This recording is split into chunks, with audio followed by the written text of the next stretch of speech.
Bismillahirrahmanirrahim. Assalamualaikum warahmatullahi wabarakatuh. Perkenalkan, kami dari kelompok 4 ingin mempresentasikan hasil kerja kelompok kami.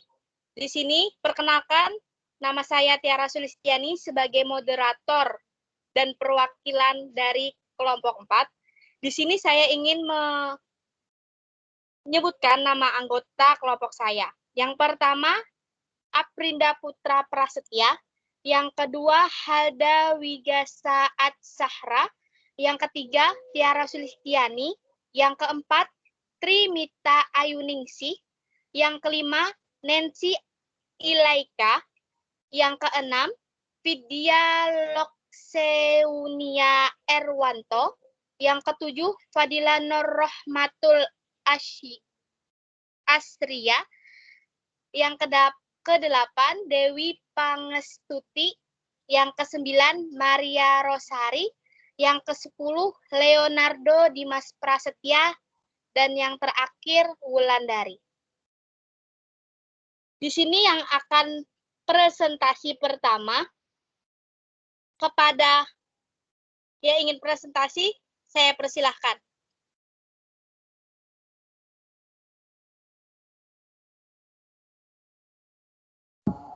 Mita.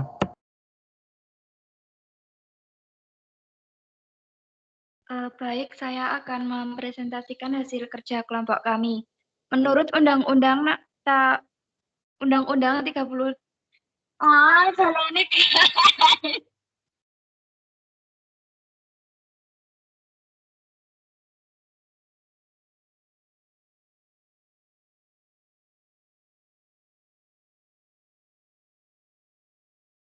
Menurut Undang-Undang Nomor 32 Tahun 2004 tentang Pemerintahan Daerah, menimbang bahwa dalam rangka pemerintahan daerah sesuai dengan amanat Undang-Undang Dasar Negara Republik Indonesia tahun 1945, pemerintahan daerah yang mengatur dan mengurus sendiri urusan pemerintahan menurut asas anatomi dan tugas pembantuan diarahkan untuk mempercepat terwujudnya kesejahteraan masyarakat melalui peningkatan pelayanan, pemberdayaan, dan peran serta masyarakat, serta peningkatan daya saing daerah dengan memperhatikan prinsip demokrasi, pemerata, keadilan, keistimewaan, dan kekhususan suatu daerah dalam sistem negara kesatuan Republik Indonesia.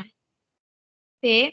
Bahwa efisiensi dan efisiensitas penyelenggara pemerintahan daerah perlu ditingkatkan dengan lebih memperhatikan aspek-aspek hubungan antar susunan pemerintah daerah, potensi dan keanekaragaman daerah, peluang dan tantangan persaingan global dengan memberikan kewenangan yang seluas-luasnya kepada daerah disertai dengan pemberian hak dan kewajiban menyelenggarakan otonomi daerah dalam kesatuan sistem penyelenggaraan pemerintahan negara. C. Bahwa Undang-Undang Nomor 22 Tahun 1999 tentang pemerintahan daerah tidak sesuai dengan perkembangan keadaan, ketatanegaraan, dan ketuntutan penyelenggaraan anatomi daerah sehingga perlu diganti.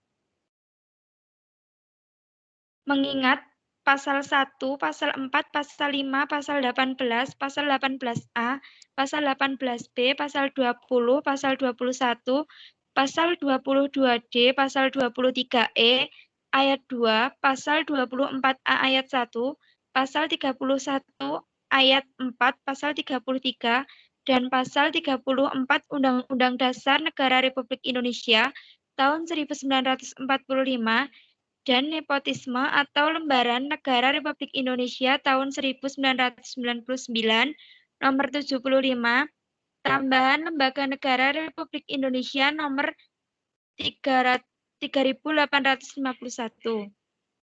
3. Undang-Undang Nomor 17 Tahun 2003 tentang Keuangan Negara atau Lembaga Negara Republik Indonesia tahun 2003 nomor 47. Lembaran tambahan Lembaran Negara Republik Indonesia nomor 4286. Undang-Undang Nomor 36 Tahun 2009 tentang Kesehatan Menimbang A. Bahwa kesehatan merupakan hak asasi manusia dan salah satu unsur kesejahteraan yang harus diwujudkan sesuai dengan cita-cita bangsa Indonesia sebagaimana dimaksud dalam Pancasila dan Undang-Undang Dasar Negara Republik Indonesia tahun 1945. B. Bahwa setiap kegiatan dalam upaya untuk memelihara dan meningkatkan derajat kesehatan masyarakat yang setinggi-tingginya dilaksanakan berdasarkan prinsip non-diskriminatif, partisipatif, dan berkelanjutan dalam pembentukan sumber daya manusia, serta peningkatan kelahanan dan daya saing bangsa bagi pembangunan nasional. C. Bahwa setiap hal yang menyebabkan terjadinya gangguan kesehatan pada masyarakat Indonesia dalam menimbulkan kerugian ekonomi yang besar bagi negara, dan setiap upaya peningkatan derajat kesehatan masyarakat juga berarti investasi bagi pembangunan negara. D. Bahwa setiap upaya pembangunan harus dilandasi dengan wawasan kesehatan, dalam arti pembangunan nasional harus memperhatikan kesehatan masyarakat dan merupakan tanggung jawab semua pihak, baik pemerintah maupun masyarakat. E. Untuk bahwa Undang-Undang Nomor 23 Tahun 1992 tentang Kesehatan sudah tidak sesuai lagi dengan perkembangan, tuntutan, dan kebutuhan hukum dalam masyarakat sehingga perlu dicabut dan diganti dengan Undang-Undang tentang Kesehatan yang baru. F. Bahwa berdasarkan pertimbangan sebagaimana dimaksud dalam huruf A, huruf B, huruf C, huruf D, dan huruf E perlu membentuk undang-undang tentang kesehatan. Mengingat pasal 20 ayat 28H ayat 1 dan pasal 34 ayat 3 Undang-Undang Dasar Republik Indonesia tahun 1945.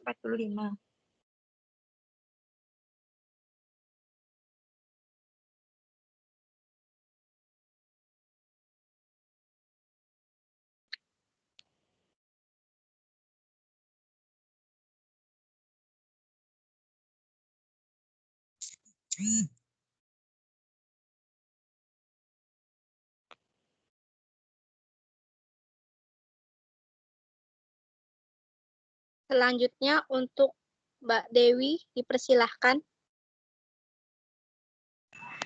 Undang-Undang Republik Indonesia Nomor 25 Tahun 2009 tentang Pelayanan Publik menimbang bahwa negara berkewajiban melayani setiap warga negara dan penduduk untuk memenuhi hak dan kebutuhan dasarnya dalam kerangka pelayanan publik yang merupakan amanat Undang-Undang Dasar Negara Republik Indonesia tahun 1945. Bahwa membangun kepercayaan masyarakat atas pelayanan publik yang dilakukan. Penyelenggaraan pelayanan publik merupakan kegiatan yang harus seiring dengan harapan dan tuntunan seluruh warga negara dan penduduk tentang meningkat pelayanan publik. Bahwa sebagai upaya untuk mempertegas hak dan kewajiban setiap warga negara dan penduduk serta terwujudnya tanggung jawab negara dan korporasi dalam penyelenggaraan pelayanan publik, diperlukan norma hukum yang memberi pengaturan secara jelas. Bahwa sebagai upaya untuk meningkat kualitas dan menjamin penyediaan pelayanan publik sesuai dengan asas-asas umum, pemerintah dan korporasi yang baik serta untuk memberi perlindungan bagi setiap warga negara dan penduduk dari pengaturan hukum yang mendukungnya. Bahwa berdasarkan pertimbangan sebagaimana dimaksud dalam huruf A, huruf B, huruf C, huruf D, perlu dibentuk undang-undang tentang pelayanan publik. Mengingat Pasal 5 ayat 1, Pasal 18A ayat 2, Pasal 20, Pasal 27, Pasal 28A, Pasal 28B, Pasal 28C, Pasal 28D, Pasal 28H, Pasal 28I ayat 2, Pasal 34 ayat 3 Undang-Undang Dasar Negara Republik Indonesia tahun 1945. Undang-Undang Nomor 8 Tahun 1974 tentang Pokok-pokok Kepegawaian Lembaran Negara Republik Indonesia tahun 1974 Nomor 55. Tambahan Lembaran Negara Republik Indonesia Nomor 3041 sebagaimana diubah dengan Undang-Undang Nomor 43 Tahun 1999 tentang perubahan atas Undang-Undang Nomor 8 Tahun 1974 tentang pokok-pokok Kepegawaian Lembaran Negara Republik Indonesia tahun 1999 nomor 169, tambahan Lembaran Negara Republik Indonesia nomor 3890. Undang-Undang nomor 32 tahun 2004 tentang Pemerintah Daerah, Lembaran Negara Republik Indonesia tahun 2004 nomor 125, tambahan Lembaran Negara Republik Indonesia nomor 4437, sebagaimana telah dirubah terakhir dengan Undang-Undang nomor 12 tahun 2008 tentang perubahan kedua atau atas Undang-Undang nomor 32 tahun 2004 tentang Pemerintahan Daerah. Lembaran Negara Republik Indonesia tahun 2008 nomor 59. Tambahan Lembaran Negara Republik Indonesia nomor 4844. Undang-Undang nomor 11 tahun 2005 tentang Pengesahan International Convention on Economic, Social, and Cultural Links. Kovenan Internasional tentang Hak-Hak Ekonomi, Sosial, dan Budaya, Lembaran Negara Republik Indonesia tahun 2005 nomor 118, tambahan Lembaran Negara Republik Indonesia nomor 4557. Presiden. Undang-Undang nomor 12 tahun 2005 tentang Pengesahan International Convention on Civil and Political Rights. Kovenan Internasional tentang Hak Sipil dan Politik. Lembaran Negara Republik Indonesia tahun 2005 nomor 119, tambahan Lembaran Negara Republik Indonesia nomor 4558.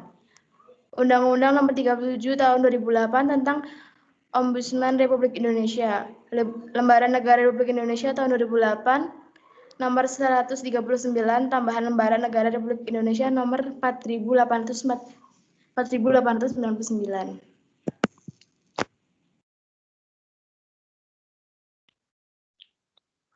Presentasi selanjutnya dibacakan oleh saya sendiri. Memasuki materinya yaitu Peraturan Pemerintah Republik Indonesia Nomor 7 Tahun 2011 tentang Pelayanan Darah. Pasal 2, pengaturan pelayanan bertujuan A. Memenuhi ketersediaan darah yang aman untuk kebutuhan pelayanan kesehatan. Yang B. Memelihara dan mengingatkan mutu pelayanan darah. Yang C. Memudahkan akses memperoleh darah untuk penyembuhan penyakit dan pemulihan kesehatan dan memudahkan akses memperoleh informasi tentang ketersediaan darah. Pasal 7, setiap UTD dan BDRS harus menyusun rencana kebutuhan darah untuk kepentingan pelayanan darah. Yang kedua, berdasarkan rencana kebutuhan darah, sebagaimana dimaksud pada ayat 1, disusun rencana tahunan kebutuhan darah secara nasional oleh Menteri.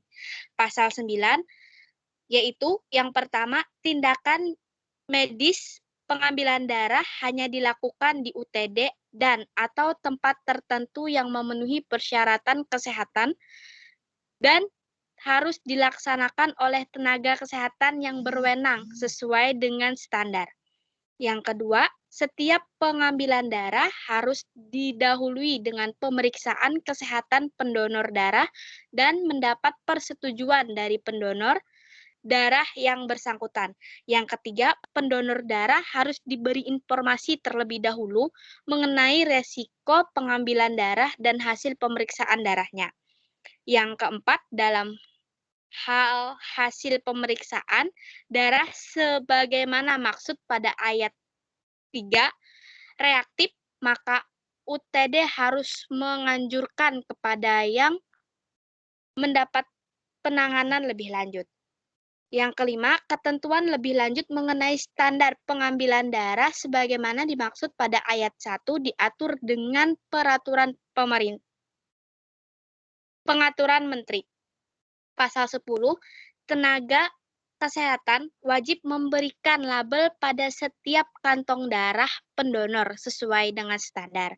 Yang kedua, label pada setiap kantong darah sebagaimana dimaksud pada ayat 1 paling sedikit harus memuat keterangan mengenai identitas pendonor darah, jenis dan golongan darah, nomor kantong darah, hasil pemeriksaan, uji saring, waktu pengambilan, tanggal kadaluarsa, jenis antikoagulan, dan nama UTD. Yang ketiga, ketentuan lebih lanjut mengenai tata cara pelabelan sebagaimana dimaksud pada ayat 1 dan ayat 2 diatur dengan peraturan menteri. Selanjutnya akan dilanjutkan oleh Mas Halda. Pasal 11. Tenaga kesehatan wajib melakukan uji saring darah untuk mencegah penularan penyakit. 2. Uji saring darah sebagaimana dimaksud pada ayat 1. Paling sedikit meliputi pencegahan penularan penyakit HIV/AIDS, hepatitis B, hepatitis C, dan sifilis. 3. Pemeriksaan uji saring darah sebagaimana dimaksud pada ayat 1 dan ayat 2 harus dilakukan sesuai dengan standar. 4. Ketentuan lebih lanjut mengenal standar uji saring darah sebagaimana dimaksud pada ayat 3 diatur dengan peraturan menteri. Pasal 12. 1. Tenaga kesehatan wajib melakukan pengolahan darah untuk memenuhi kebutuhan komponen darah tertentu dalam pelayanan transfusi darah. Kedua, pengolahan darah yang dilakukan oleh tenaga kesehatan sebagaimana dimaksud pada ayat 1 dilakukan di UTD dan harus sesuai dengan standar. Ketiga, ketentuan lebih lanjut mengenai standar pengolahan darah sebagaimana dimaksud pada ayat 2 diatur dengan peraturan menteri. Pasal 13. 1. UTD atau BDRS wajib menyimpan darah pada fasilitas penyimpanan darah yang memenuhi standar dan persyaratan teknis penyimpanan. Kedua, penyimpanan darah sebagaimana dimaksud pada ayat 1 harus dilakukan oleh tenaga kesehatan. Ketiga, persyaratan teknis penyimpanan sebagaimana dimaksud pada ayat 1 meliputi wadah atau tempat, suhu penyimpanan, lama penyimpanan, dan atau persyaratan lainnya yang menjamin mutu darah. Yang keempat, darah yang tidak memenuhi persyaratan dan standar untuk digunakan dalam transfusi darah wajib dimusnahkan sesuai dengan standar oleh UTD. Kelima, ketentuan lebih lanjut mengenai standar dan persyaratan teknis penyimpanan darah dan pemusnahan darah sebagaimana dimaksud pada ayat 1 sampai dengan ayat 4 diatur dengan peraturan menteri. Pasal ke-14. Pertama, darah hanya didistribusikan untuk kepentingan pelayanan kesehatan. Kedua, distribusi darah sebagaimana dimaksud pada ayat 1 dilakukan dengan menggunakan sistem tertutup dan metode rantai dingin. Ketiga, distribusi darah sebagaimana dimaksud pada ayat 2 harus dilakukan oleh tenaga kesehatan atau petugas UTD atau petugas BDRS dengan memperhatikan keamanan dan mutu darah. Keempat, ketentuan lebih lanjut mengenai pendistribusian darah sebagaimana dimaksud pada ayat 1 sampai dengan ayat 3 diatur dengan peraturan menteri. Dan untuk slide selanjutnya akan dibacakan oleh Saudari Maria Rosari. Saya persilahkan.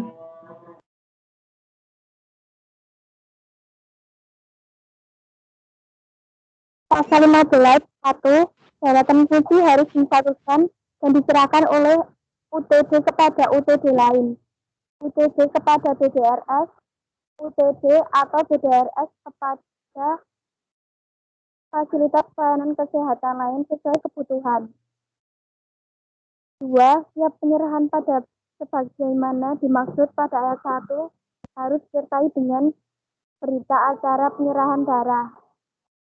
3. Dalam hal ini terjadi keadaan gawat darurat dan bencana, fasilitas pelayanan kesehatan lain di luar rumah sakit dapat menerima penyaluran dan penyerahan darah dengan permintaan tertulis dari dokter yang merawat pasien.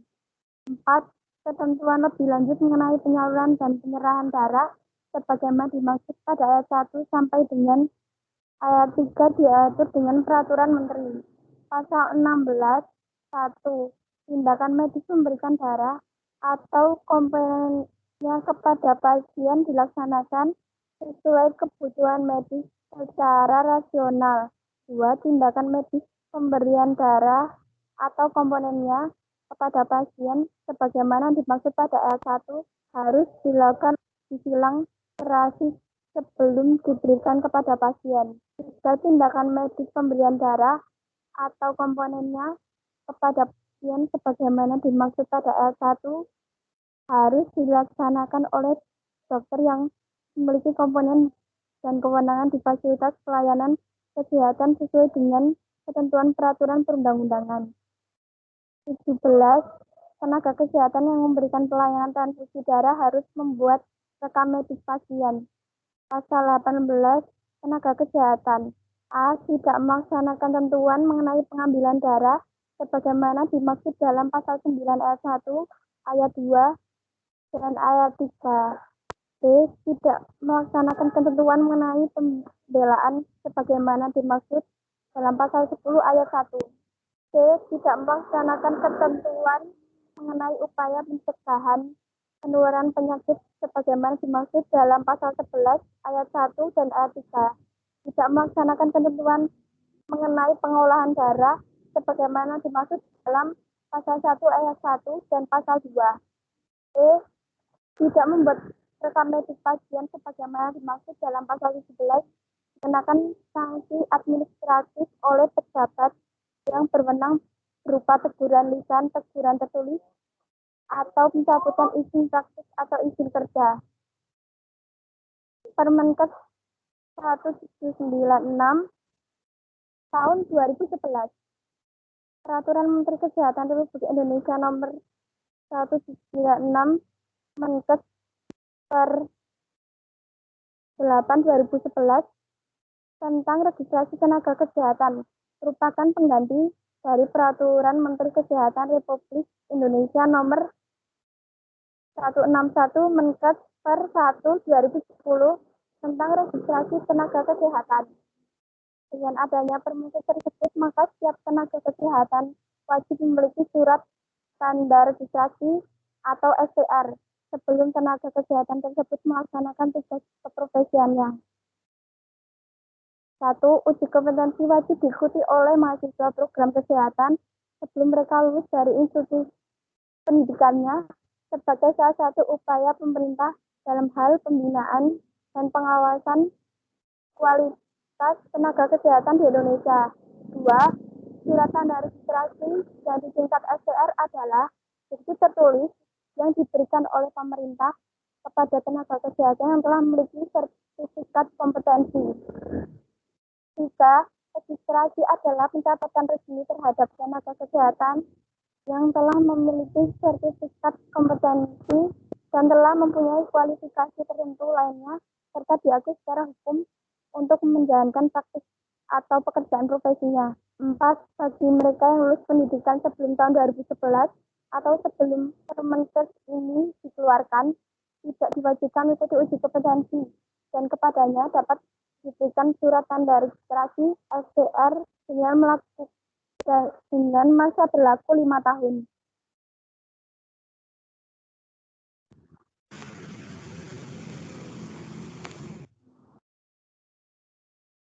Selanjutnya presentasi akan dilanjutkan oleh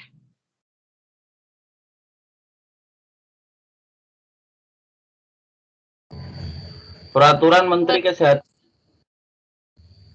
Republik Indonesia nomor 86 tahun 2014 tentang standar prosedur pengusulan pengadaan serta pemeliharaan dan operasional kendaraan dinas di lingkungan Kementerian Kesehatan dan Rahmat Tuhan Yang Maha Esa,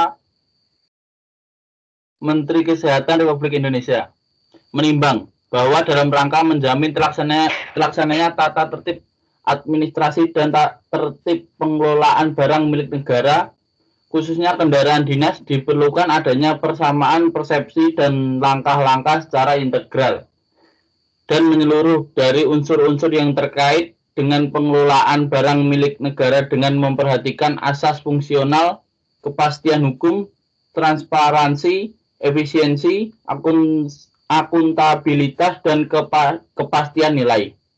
2. Bahwa dalam rangka melaksanakan ketentuan mengenai kendaraan dinas, sebagaimana diatur dalam Peraturan Menteri Kesehatan Nomor 7 Tahun 2014 tentang perencanaan dan penganggaran bidang kesehatan, perlu dibentuk standar prosedur pengusulan, pengadaan, serta pemeliharaan dan operasional kendaraan dinas di lingkungan Kementerian Kesehatan. 3. Bahwa berdasarkan pertimbangan sebagaimana dimaksud dalam huruf A dan huruf B, perlu menetapkan Peraturan Menteri Kesehatan tentang standar pengusulan pengadaan serta pemeliharaan dan operasional kendaraan dinas di lingkungan Kementerian Kesehatan. Mengingat 1. Undang-Undang Nomor 17 Tahun 2003 tentang Keuangan Negara atau Lembaran Negara Republik Indonesia tahun 2003 Nomor 47, tambahan Lembaran Negara Republik Indonesia Nomor 4286. 2. Undang-Undang Nomor 39 Tahun 2008 tentang Kementerian Negara atau Lembaran Negara Republik Indonesia tahun 2008 Nomor 166 tentang Lembaran Negara Republik Indonesia Nomor 4916. 3. Undang-Undang Nomor 5 Tahun 2014 tentang Aparatur Sipil Negara atau Lembaran Negara Republik Indonesia tahun 2014 Nomor 6, tambahan Lembaran Negara Republik Indonesia Nomor 5494. 4. Peraturan Pemerintah Nomor 6 Tahun 2006 tentang pengelolaan barang milik negara atau daerah. Lembaran Negara Republik Indonesia tahun 2006 Nomor 20, tambahan Lembaran Negara Republik Indonesia Nomor 4609 sebagaimana telah diubah dengan Peraturan Pemerintah Nomor 38 Tahun 2008 Lembaran Negara Republik Indonesia tahun 2008 Nomor 78, tambahan Lembaran Negara Republik Indonesia Nomor 4855. Peraturan Pemerintah Nomor 45 Tahun 2013 tentang tata cara pelaksanaan anggaran pendapatan dan belanja negara atau Lembaran Negara Republik Indonesia tahun 2013 Nomor 103, tambahan Lembaran Negara Republik Indonesia Nomor 5423. Peraturan Presiden Nomor 54 Tahun 2010 tentang pengadaan barang atau jasa pemerintah sebagaimana telah diubah beberapa kali terakhir dengan Peraturan Presiden Nomor 70 Tahun 2012 atau Lembaran Negara Republik Indonesia tahun 2012 Nomor 155. 7. Peraturan Menteri Keuangan Nomor 96 garis PMK .06 2007 tentang tata cara pelaksanaan penggunaan, pemanfaatan, penghapusan, dan pemindah tanganan barang milik negara. Peraturan Menteri Nomor 1144 garis Menkes garis 8 garis 2010 tentang organisasi dan tata kerja Kementerian Kesehatan atau Berita Negara Republik Indonesia tahun 2013 Nomor 585 sebagaimana telah diubah dengan Peraturan Menteri Kesehatan Nomor 35 Tahun 2013 atau Berita Negara Republik Indonesia tahun 2013 Nomor 741. Peraturan Kepala Lembaga Kebijakan Pengadaan Barang atau Jasa Pemerintah Nomor 4 Tahun 2011 tentang pedoman penetapan acuan harga perkiraan sendiri atau HPS kendaraan pemerintah. Peraturan 10 Peraturan Menteri Keuangan Nomor 226 garis PMK .06 garis 2011 tentang perencanaan kebutuhan barang milik negara atau Berita Negara Republik Indonesia tahun 2011 Nomor 855. 11 Peraturan Menteri Keuangan Nomor 113 garis PMK .05 garis 2012 tentang perjalanan dinas dalam negeri bagi pejabat negara, pegawai negeri, dan pegawai tidak tetap atau Berita Negara Republik Indonesia tahun 2012 Nomor 678. 12 Keputusan Menteri Keuangan Nomor 59 garis KMK .6 2013 tentang tabel masa manfaat dalam rangka penyusutan barang milik negara berupa aset tetap dan entitas pemerintah pusat. 13 Peraturan Menteri Kesehatan Nomor 7 Tahun 2014 tentang perencanaan dan penganggaran bidang kesehatan atau Berita Negara Republik Indonesia tahun 2014 Nomor 40. 14 Peraturan Menteri Keuangan Nomor 136 garis PMK .02 garis 2014 tentang petunjuk penyusunan dan penelahan rencana kerja dan anggaran Kementerian Negara atau lembaga atau Berita Negara Republik Indonesia tahun 2014 nomor 943 menetapkan Peraturan Menteri Kesehatan tentang standar prosedur pengusulan pengadaan serta pemeliharaan dan operasional kendaraan dinas di lingkungan Kementerian Kesehatan. Presentasi selanjutnya akan dilanjutkan oleh Mas Aprinda. Kepada Mas Aprinda dipersilahkan. Terima kasih. Di sini saya akan mempresentasikan Peraturan Menteri Kesehatan Republik Indonesia Nomor 72 Tahun 2015 tentang fraksionasi plasma. Menimbang bahwa untuk melaksanakan ketentuan pasal 25 dan pasal 27 Peraturan Pemerintah Nomor 7 Tahun 2011 tentang pelayanan darah, perlu menetapkan Peraturan Menteri Kesehatan tentang fraksionasi plasma. Mengingat, pertama, Undang-Undang Nomor 29 Tahun 2004 tentang Praktik Kedokteran atau Lembaga Negara Republik Indonesia tahun 2004 Nomor 116, tambahan Lembaran Negara Republik Indonesia Nomor 4431. Kedua, Undang-Undang Nomor 36 Tahun 2009 tentang Kesehatan atau Lembaga Negara Republik Indonesia tahun 2009 Nomor 144, tambahan Lembaran Negara Republik Indonesia Nomor 5063. Yang ketiga, Peraturan Pemerintah Nomor 7 Tahun 2011 tentang Pelayanan Darah atau Lembaga Negara Republik Indonesia tahun 2011 Nomor 18. Tambahan Lembaran Negara Republik Indonesia Nomor 5197. Yang keempat, Peraturan Menteri Kesehatan Nomor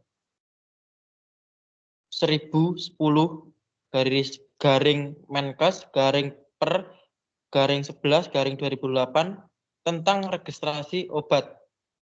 Yang kelima, Peraturan Menteri Kesehatan Nomor 1799/per/12/2010 tentang industri farmasi atau Berita Negara Republik Indonesia tahun 2010 Nomor 721.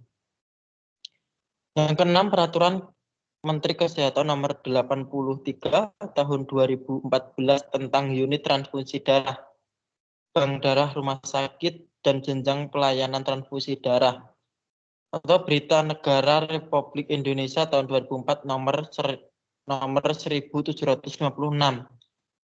Memutuskan menetapkan Peraturan Menteri Kesehatan tentang fraksionasi plasma Pemkes nomor 72 tahun 2015 terdiri dari 6 bagian dan terdiri dari 1 pasal sampai 18.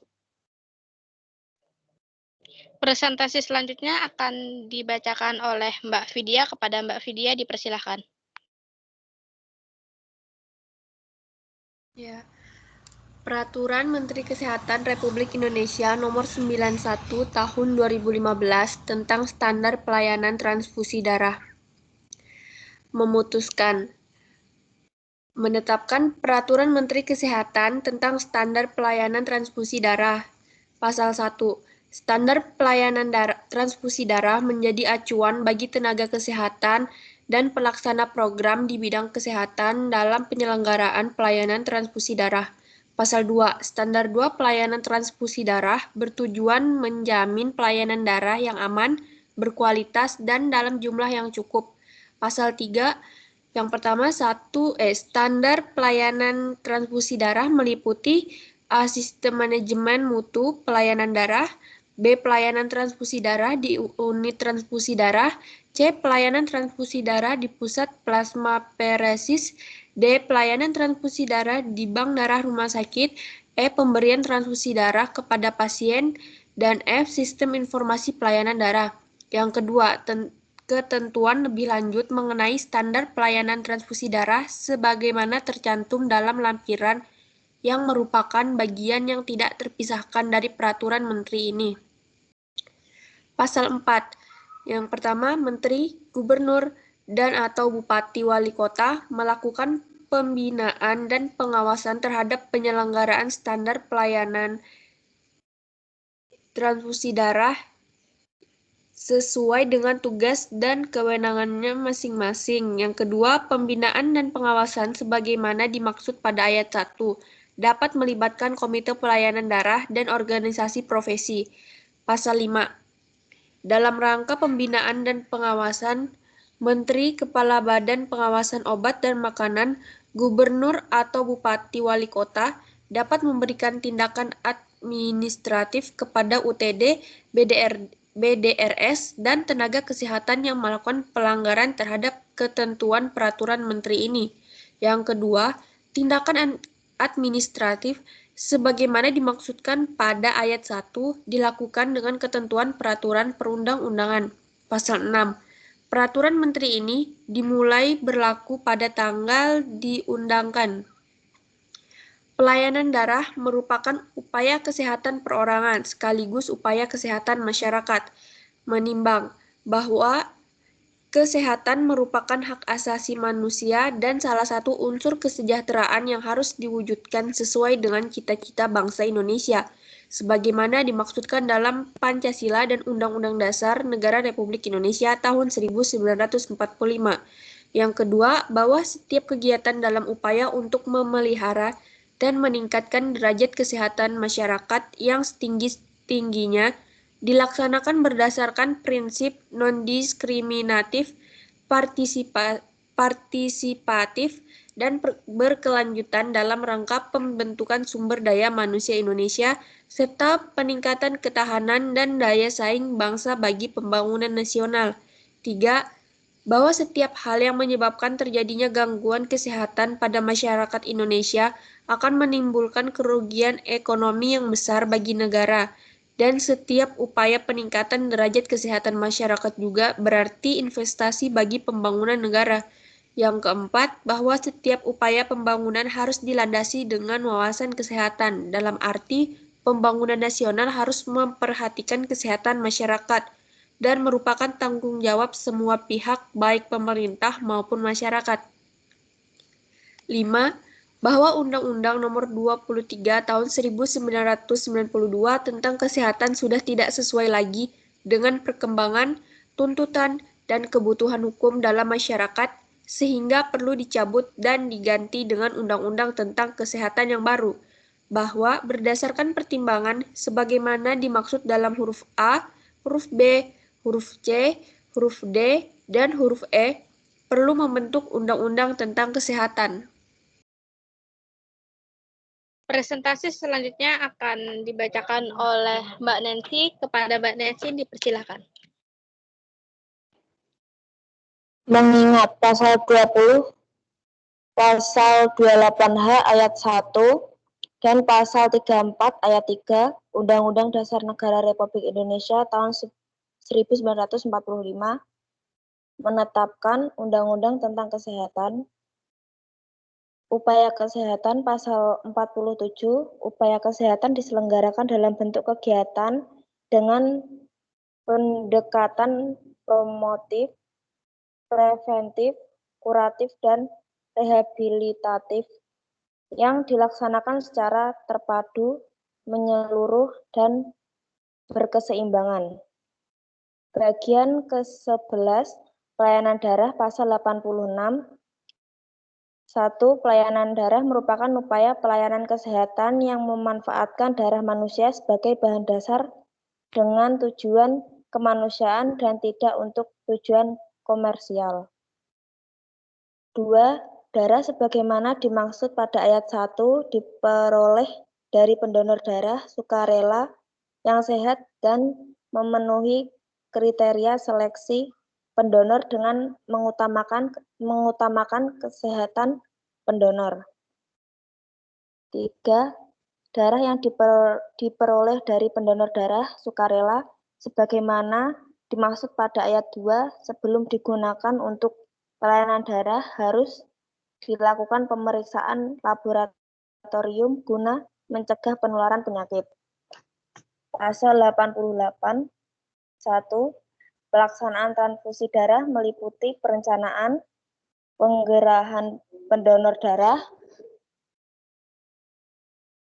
penyediaan, pendistribusian darah, dan tindakan medis, pemberian darah kepada pasien untuk tujuan penyembuhan penyakit dan pemulihan kesehatan.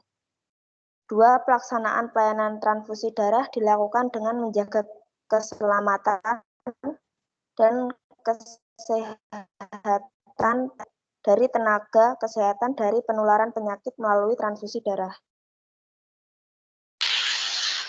Baik, presentasi selanjutnya akan dibacakan oleh Mbak Fadila. Kepada Mbak Fadila dipersilahkan. Baik, Undang-Undang Nomor 32 Tahun 2004. 1. Dasar pemikiran. 2. Pembentukan daerah dan kawasan khusus. 3. Pembagian urusan pemerintahan. 4. Pemerintahan daerah. 5. Perangkat daerah. 6. Keuangan daerah. 7. Peraturan daerah dan peraturan kepala daerah. 8. Kepegawaian daerah. 9. Pembinaan dan pengawasan. Selanjutnya saya kembalikan ke moderator. Baik, sekian presentasi dari kelompok 4. Jika ada saran, kritik, atau pertanyaan untuk kelompok 4, bisa mengajukan dalam bentuk di kolom chat. Maaf, dan saya meminta maaf sebesar-besarnya jika kami dalam melakukan atau melaksanakan presentasi ada kekurangan. Sekian, terima kasih. Wabillahi taufiq wal hidayah. Wassalamualaikum warahmatullahi wabarakatuh.